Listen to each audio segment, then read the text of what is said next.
My name is Dr. Alice Fong, and welcome to my Healing Around the World project. Today I have the amazing opportunity to introduce to you Dr. Elizabeth Yori, who is practicing in Belfast, Maine, and she is also the president of the Maine Association of Naturopathic Doctors. Yeah. Yes. Wonderful. Thanks for being a part of my project. Thank you. Thank you for interviewing me. I appreciate the opportunity to share with folks. Oh, great. So tell me a little about how you got into medicine. What's your story?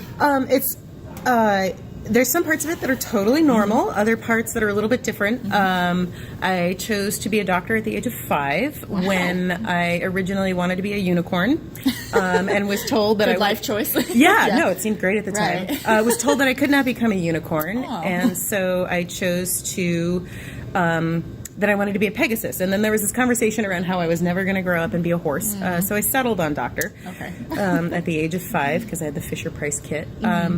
Fast forward a good, 20 years. I was in undergrad, did my pre-med, did the MCAT, and started interviewing around at medical schools and decided that I really did not like the way that I saw medicine being practiced. So I curtailed all of that and moved back to my family farm in Maine and got associated with the high school that I graduated from, taught at the high school for 6 or 7 years, did track coach. I was a wrestling coach for 7 years at the high school and junior high level as well. And while that was going on, I also got trained as an EMT. I interviewed to go to PA school. I still knew that my life goal was to be involved in medicine. And none of that really fit for me. I got my radio as an EMT and realized that I don't like to leave when I get home at night, so I gave my radio back and went on the state licensing website to find out what other medical options were there for me and saw these 2 letters, ND. And I had to Google it. And when I Googled it, I said, oh my God, this is what I've been looking for all this time. This is the medicine that I have been seeking, and this is the way that I wanted to do medicine. So that's sort of my story in a nutshell. And then, of course, I Googled ND, and the first thing that came up was Bastyr University because it's a B. And went out and looked at Bastyr. Also interviewed at University of Bridgeport. Sort of explored some options, and finally fulfilled my life goal, or that life goal, anyway. So that's the short story. Oh, it's a beautiful story. I love it. I love the unicorn too. Yeah, or Pegasus. I was that's really a good other life I wanted to goal. fly. I was like that's pretty awesome. Yeah, I mean, why can't we all grow up and be horses? Exactly. I think that would be great. Exactly. Yeah. So, what types of patients do you see in Maine? Or I'm pretty rural. I'm in Okay. Belfast. My home is in Brooks, a town of 1,200 people. Belfast has, I think, 4,000. So we're not licensed as primary care in Maine. However, honestly, I function as a primary care for a lot of my patients. I would say about half of my patients don't have insurance, and they come, and I work often as primary care for them. The other half do have insurance, and a lot of them have primary care doctors that they love, but they've got a lot of chronic conditions that just don't seem to be getting better. I would say, as far as categorizing, Lyme disease is about 50% of my practice right now, unfortunately, and it seems to be increasing.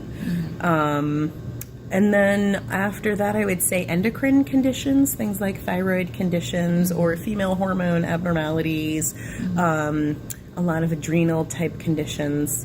And then the next biggest category I would say is GI conditions of all sorts. Yeah. Okay. So sort of, your standard naturopathic chronic stuff. Chronic diseases. And what are some of your approaches to addressing these chronic illnesses? With Lyme disease, I've actually gone through sort of the fundamentals of Lyme disease training with the ILADS, International Lyme and Associated Disease Society. And if you're new at Lyme, let me put a plug in for them. I think that they do a really good job of trying to address places where CDC approaches don't fit the need for some people. That's how I'm going to say that. But I do a combination of herbs and pharmaceuticals for Lyme. For endocrine conditions, it really depends on exactly what's going on with the person. I do predominantly a lot of what we call foundations of health, which are dealing with diet, exercise, lifestyle, and honestly a lot of what I call stress management. I don't think it's fair to say stress reduction, because unless you live in a bubble, there's no way to avoid stress. But how it sits in your body and how you hold it, I think, is the key part there to understanding stress. GI conditions, I take a lot of look at people's diets. I do often start with food elimination, but then follow up a lot of times with food allergy testing or sensitivity tolerance testing, and working that way with people. And I do a lot of times find connections with GI and endocrine, and insomnia. Actually, I do a lot of work with insomnia, and stress and chronic stress, and how that's been held in the body. I do have a particular bent for herbs. I love plants. That was part of what I did as a teacher. I ran a greenhouse.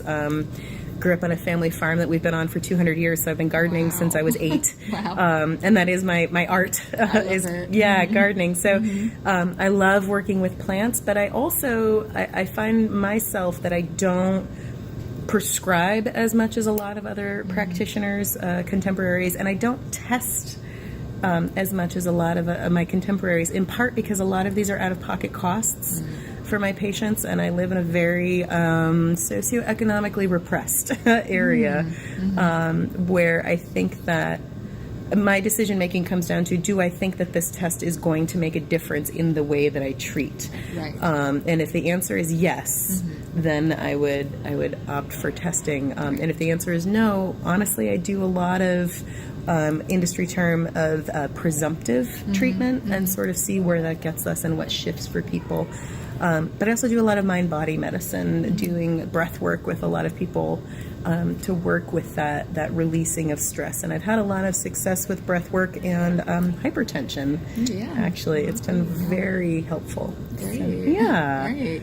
Oh, you had mentioned about the people not having a great socioeconomic status in the area that you are, and that's actually really speaks to this project of helping people who don't have access to healthcare or limited access to healthcare. So do you have any pieces of advice that you could offer these people who might have never seen a doctor in a long time or in a while? Well, let me first put out there, I don't have access to healthcare. I am an uninsured doctor for my own socioeconomic reasons. So let me tell you, if there was, I would say I don't know why we always pick 3, but if there's 3 things that I could tell you, I would say, 1, address how stress sits with you. What can you do to mitigate the effects of the stress? When you feel the heart racing, when you feel your face flushing, when you get that urge to punch a wall or suck on a cigarette, what are you doing that is something that's going to help dissipate that for you? Because I think that the underlying cause of a lot of things is holding the stress in the body. So that's one thing. Sleep is so important, and a very easy thing to help address both sleep and stress is get yourself in a bath at nighttime, a nice warm bath with Epsom salts. There's magnesium in the Epsom salts. You'll absorb it in your body. It will help to relax your muscles without having that weird GI thing, and it can become like your own little ritual. Put a sign on the door that says "Mom time," and no one's allowed to disturb you for like half an hour or whatever. So sleep, stress management, and then I would say what I tell my patients honestly is make a good choice a day. So if you're somebody that has the standard American diet, we've all eaten it, right? Like eggs, bacon, French fries, hamburger, great. I want you to add 1 vegetable or fruit a day. Just one. And if it's frozen, if frozen is what you have, I'm not even talking organic, well actualized, spa rubbed turkey. No, I'm, get frozen broccoli, and steam up a cup of broccoli, or better yet, get a bag of spinach, because a cup of uncooked spinach cooks down to about something the size of a postage stamp, and you can totally eat a postage stamp every day. So those are the things that I usually start with my patients. Let's get this sleep and the stress management on board, and make one good choice a day, or better yet, make one better choice a day. Make a better choice a day, and build on your success, and try not to kick yourself hard when you're not successful just this day. One slip doesn't mean the end of the game, and remember that, because it's every day. It's every day. I love that. Yeah. That was so inspiring. Oh, thank that's you. so great. Thank you, Dr. Fong. Well, thank you, Dr. Yori, for being a part of my project. Oh, you're welcome. Thanks. Yes. And you guys, again, one better choice a day. Yes, That's all you got to just do. one. Just one. It's Right. it's actually kind of easy. And even if that better choice is one glass of wine or one less cigarette, you're already on the road. Absolutely. Yeah. Great.